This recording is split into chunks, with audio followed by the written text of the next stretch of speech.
Hi everyone, come do a site change with me. So I am a diabetic. I am on insulin and I currently use the Omnipod 5. So this expired a few minutes ago, so I was going to go ahead and put on a new one. So this is the packaging that it comes in. And inside the packaging you get the insulin pump. And then you get the needle that you have to assemble. And so you do not stick yourself with this. This goes in your insulin vial so that you can fill the pump. So I'm going to fill this off to the side here while I talk a little bit about me and being a diabetic. So I am 36 years old. I have been a diabetic for a long time now. I was originally misdiagnosed with type 2 diabetes because I was a little bit older when they caught it, but after some antibodies tests and things, my doctor realized that I am actually type 1 and needed to be on insulin. We were already using insulin to treat my type 2 diabetes, but I was basically eating no carbs at all, and couldn't keep my sugar low anywhere near where I was supposed to be. So I am drawing about 115 units of insulin out of my vial. My insulin pump is good for 3 days. So this will be a little bit extra of a buffer than I need for 3 days, but I don't know. Sometimes I need more, sometimes I need less, but I usually stay right around the 100, 110 mark, so I usually put just a couple units in extra so that I make sure that I have enough to cover me. So when you fill this, you want to listen to it beep, and then once it beeps, you're ready to start your pump. So I'm going to activate it. So if you use the controller, let me turn off this light so you can actually see. So if you use the controller, you'll have a button down here that says set up a new pod. So when you click that, I was told to make sure that your pump is laying on the controller so that it connects. So it's going to give you some instructions to say fill with your insulin, listen for the 2 beeps, and then when you heard those 2 beeps, hit next. See, now you can see it's, as I drop it, now you can see it's communicating. And it takes just a few minutes, and you're going to hear the pump click as it goes through its warm-up and communication. So you should hear it click here in a few seconds. I hope the camera's picking that up. If not, it's just going to be some awkward silence. But you'll hear a series of clicks. You'll hear some quieter clicks, and then you'll hear some louder ones. And that is all part of the process. That's getting it all set up. It's communicating with the controller so that it knows that it's got a good connection. And so this controller is actually what I use when I go to eat, and I program in how many carbs I'm eating. So the pump knows how many units of insulin to give me. So I am on a 1:8 carb ratio, so that means for every 8 carbs I eat, I get 1 unit of insulin. The neat thing about this pump, this is the only pump I've been on, so other pumps probably do this as well, but this is just something neat that I like about my pump, is that it looks at how much insulin I have on board. So if my sugar's been running high and it's been giving me more insulin in the background, it'll lower how much insulin I need to cover that meal because of the insulin I already have on board.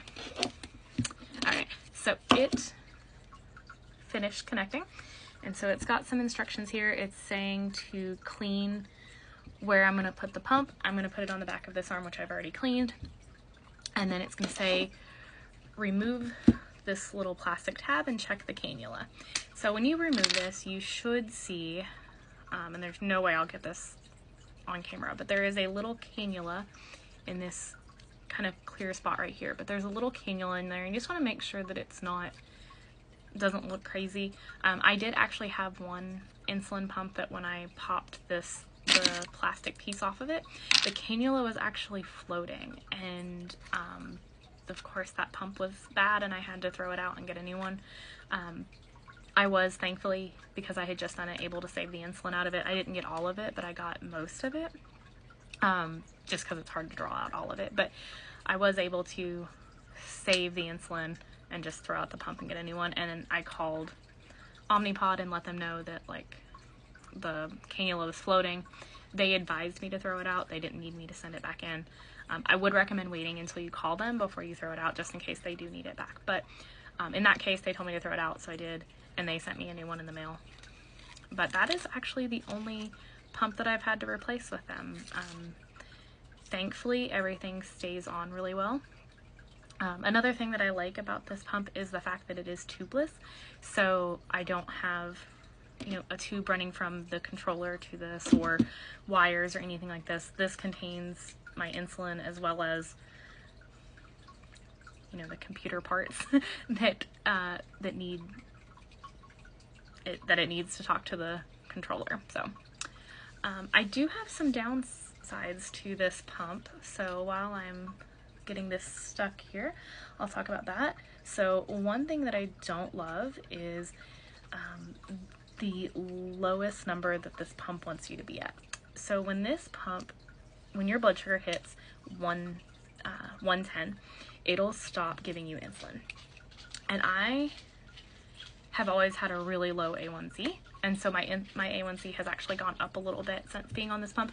Nothing drastic, but it is a little higher, so I am potentially looking at getting a different pump at some point, but overall I am really happy with this pump. I don't really have any connection issues or anything like that, but that is a little bit annoying that it wants to not give you insulin once you get to 110.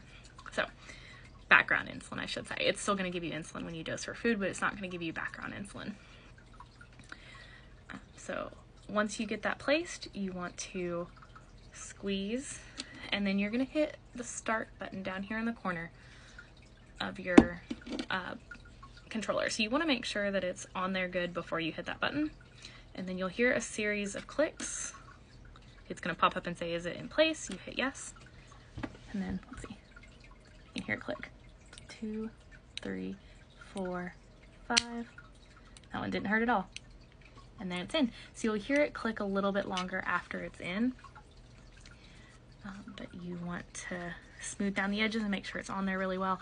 And then it's going to ask you to see if you can see that pink dot. And it's a little hard to see here, but there is a little pink shadow right there that I can see. And we're good to go. So that little pink shadow is what indicates that the cannula is in correctly. You hit yes. And it's going to ask me if I want to switch back to automated mode. So this pump does offer a couple different options. So there's automated mode, where it's going to talk to my Dexcom G6, and they'll talk back and forth to each other, and it'll give me insulin based on what my blood sugar is. And that's where the kind of the 110 comes into play. It does offer a manual mode, where it'll give you a set amount of insulin every hour.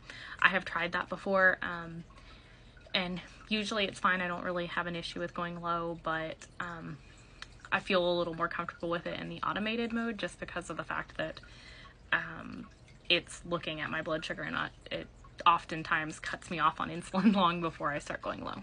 So, but yeah, well, thank you for hanging out with me while I do a site change. Kind of a departure from the normal crochet content, but I want to start sharing more aspects of my life. But if you have any questions or want me to walk through anything, I would be happy to do so. Have a great day, guys.